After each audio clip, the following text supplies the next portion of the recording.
এই দেখো একটু ভিন্ন স্বাদের একটু ভিন্ন স্টাইলের বাঁধাকপি মাছের মাথা দিয়ে রেডি অ্যান্ড সার্ভড।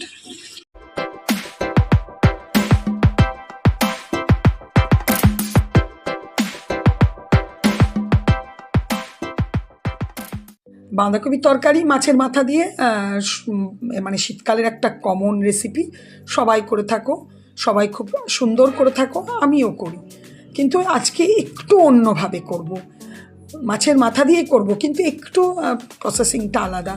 রাফলি কেটেছি, একদম রাফ, কোনো সুন্দর ঝিরিঝিরি করে নয়। গাজর, ক্যাপসিকাম, আলুগুলো একটু বড় বড় করে নিয়েছি, পেঁয়াজটাও রাফ করেছি, খুব ঝিরিঝিরি করে নয়। এইভাবে আদা রসুনের পেস্ট দিয়ে আমি করব আজকে মাছের মাথা দিয়ে বাঁধাকপি। তো তোমাদেরকে একটু অবশ্যই শেয়ার করব। আর মাছও এনেছি আজকের মতো। চলো রান্নাঘরে যাই এবার। এই দেখো আমার ছান করে পুজো হয়ে গেল। আর এই দেখো লাড্ডু সোনা, সাদা জামা, লাল সাদা মালা, বড়দিনের সাজ। আর এই দেখো কেক দিয়েছি। পুজো হলো, কালকের মুলোর পরোটা ছিল, একটা খেলাম বোঁদে দিয়ে। আর এই দেখো মাছ ধুয়ে হলুদ নুন মাখিয়ে তারপরে এলাম। এখানে ভাতও বসিয়ে ফেলেছি, এবার বাঁধাকপির তরকারিটা বসাবো।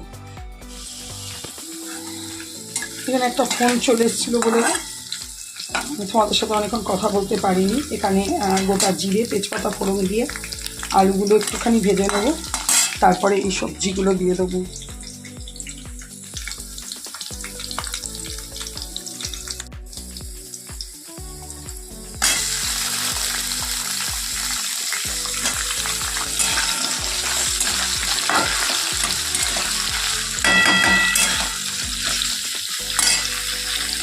এই সবজিগুলো জাস্ট একটু সতে করেছি, তার মধ্যে দিয়ে দিয়েছি পেঁয়াজ। পেঁয়াজটাও যে একদম লাল করে ভাজবো সেটা নয়। এরপর আমি এর মধ্যে আদা রসুনের পেস্ট, জিরে, ধনে, যা যা ড্রাই স্পাইসেস দেবার সব কিছু দিয়ে ফিরে আসছি। তোমাদেরকে ওটা ডিটেলস দেখালাম না, কারণ বুঝতেই পারছো একা হাতে শ্যুট করে ওগুলো সব দেখানো সম্ভব হয় না। একটু কাশ্মীরি দিয়ে দিলাম কালারের জন্য। একটুখানি এটাকে ভালো করে ভেজে নিয়ে তারপরে বাঁধাকপিটা দিয়ে দেবো।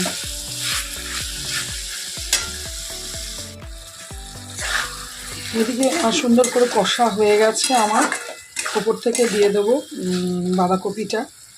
আর আরেক সাইডে মাছের মাথাগুলো ভাজতে শুরু করব।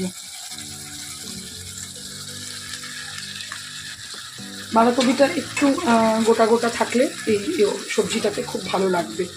একদম ন্যাটঘ্যাট হয়ে গেলে খুব একটা ভালো লাগবে না।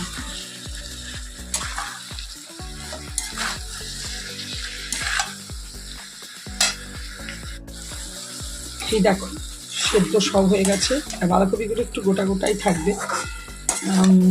এরপর বন্ধ করে দেবো কেন জানো তো? সেটা হচ্ছে মাছের মাথাটা দিয়ে কিন্তু আমাকে আর একটু সেদ্ধ করতে হবে, তাই সেই জন্য একটু জল থাকাকালীন এটা বন্ধ করে দেবো। পাশে আমি মাছের মাথাটা ভেজে নেব। এই দেখো সুন্দর করে মাছের মাথাগুলোকে ভেজে নিয়েছি। এবার এটাকে তরকারিটার মধ্যে দিয়ে দেবো।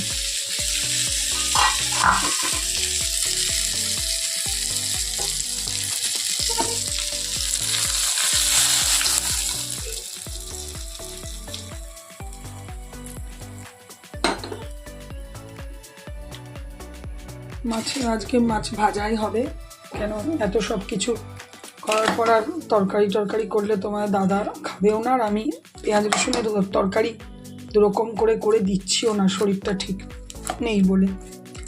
ঠিক আছে চলো এটা একটু মিশিয়ে নিই। এই দেখো দারুণ হয়ে গেছে। একটু পোড়া পোড়া করলাম, পোড়া পোড়া না করলে তো আমার বাঁধাকপির তরকারি ভালোই লাগে না। গরম মশলা দেওয়া হয়ে গেল, মিষ্টি দিলাম অল্প করে, ব্যাস রেডি হয়ে গেছে। এবার সার্ভ করবো। খুব অল্প করে একটু ধনেপাতা ছিল ঘরে, ওটাকেও একটু দিয়ে দিলাম, ভালোই লাগবে, খারাপ লাগবে না।